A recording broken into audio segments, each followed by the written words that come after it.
I love acting, but there's some downfalls of it. You know, a lot of actors end up with personality identity crisis. But like we talked about Jim Carrey got so embedded in the role that when you dealt with him through that time, he was Andy Kaufman. And like I said, Dave Chappelle said, I didn't want to meet Andy Kaufman. I wanted to meet, Jim Carrey.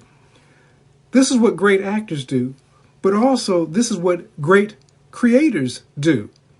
You begin to clothe yourself in the state of abundance. Now, a lot of times people think, well, I'll just think abundant, and I'm going to manifest abundance.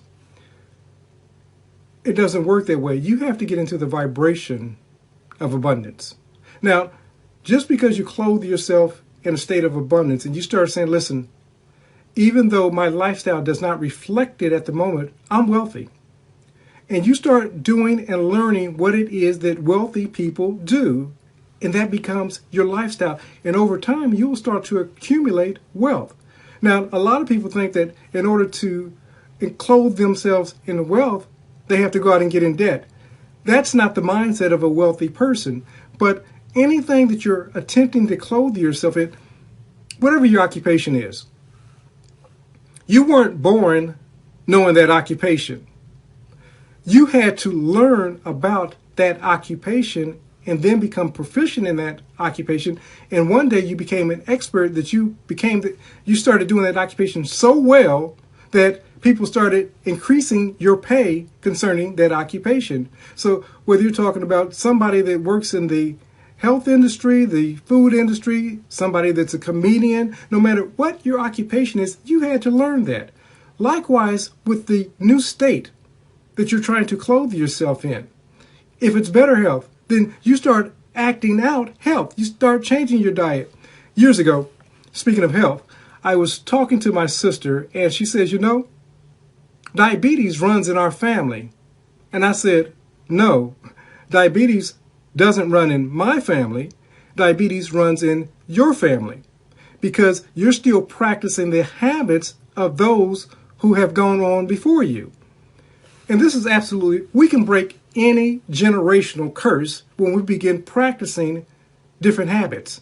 One of the things that I needed to do when I was growing up in Ohio was I had to leave that environment. And so I ended up, first I went to university, and because I was still in the environment, I found it to be very overwhelming.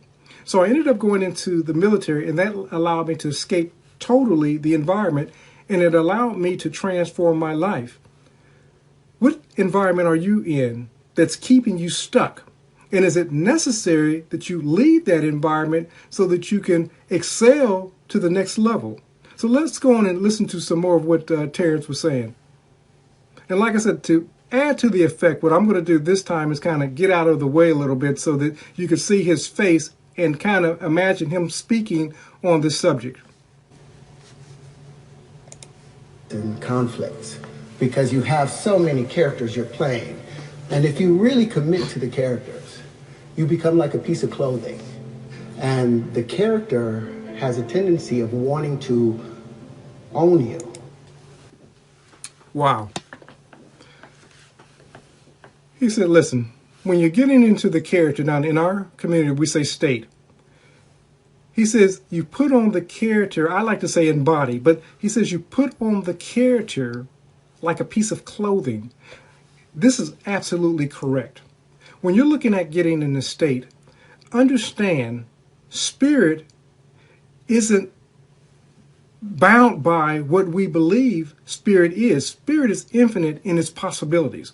So when you begin to change your thought to say, I can be an entrepreneur, I can be in a loving relationship, I can have better health. When you clothe yourself, when you put on and embody that new state, it's going to want to own you. But you have to occupy that state long enough so that it can become who it is that you desire to be. I remember Neville used to talk about being a dancer. And he said when he left that environment, after a few years, he said he would see people that were still in that environment, but they had very little to talk about because he had now clothed himself so much into the new state of being a speaker and a metaphysician and talking about these principles that he no longer had anything to discuss with these people. He said, matter of fact, I couldn't even dance if I wanted to, because that's no longer who I am. And listen, when I was growing up, I was into a lot of mischief. And at the age of 14, I had this religious experience, and it transformed my life. Now, many people that did not know that I had undergone that experience still saw the old DeCarlo. And so they still saw the kid that was in mischief. But I was no longer that kid. Now, did I have tendency for mischief? Of course, I still do. But the whole point is, I had become someone else. This is what happens when you go through a birthing process or a new birth process. You clothe yourself in somebody else. You so become the actor. Neville says, don't look at it as being an actor on the stage, but being the actor actually playing the role on the stage. See, many of us we say we want to manifest something, and we visualize it, but we don't visualize us living in it, from it. We visualize ourselves being in the picture, and so it continues to be outside of our reach. So Terence said this: you have to embody this state. You have to clothe yourself to such an extent as an actor that it wants to control you. So you have to allow this new state to be who you are. Now, many of us, when we start occupying this state, we say, well, this is only make-believe. This is only pretend. Absolutely. Once you start doing it long enough, when you stepped into that new job or that new relationship, you begun to act out of things that were unfamiliar to you. But as you continue to do it over and over again repeatedly, then you found yourself being more successful. This is how everything takes place. Everybody says, I want to learn how to be a professional manifestor. I want to do this stuff. You're doing it morning, noon, and night. I'm just saying, direct your attention to what it is that you want to do morning, noon, and night. Focus on who it is that you want to be, do, and have, and begin living from that state. Now, creators, just because you start in the beginning, like when I had that religious experience, at first, it felt like I was pretending to be somebody else.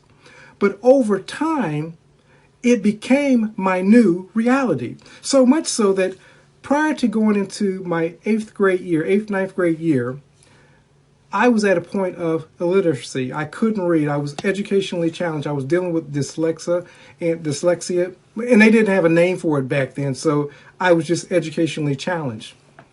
When I made that transition and I became that different person, I started reading. I started doing things that were unfamiliar to me.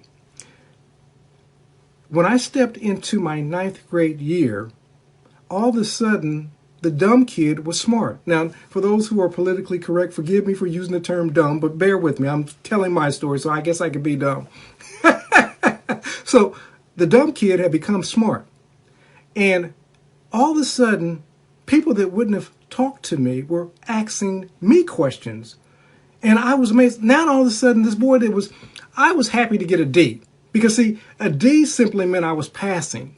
Now all of a sudden, I was getting A's and B's and was upset if I had ever received a C. I did so well that at the end of my 12th grade year, I had received a scholarship, a small scholarship, but I had received a scholarship, to OSU, Ohio State University. Like I stated earlier, though, I was so overwhelmed because of a lot of other things that were going on in my life that I wasn't able to stay there. So I ended up going into the military. What am I saying to you? Creators, when you start living from the state of who it is that you want to be, do, or have, and you clothe yourself, we're not talking about, well, I'm hoping that this is going to work out. You become that person, as Terence Howard is talking about. You clothe yourself in the state of that. Don't let anybody talk you out of it.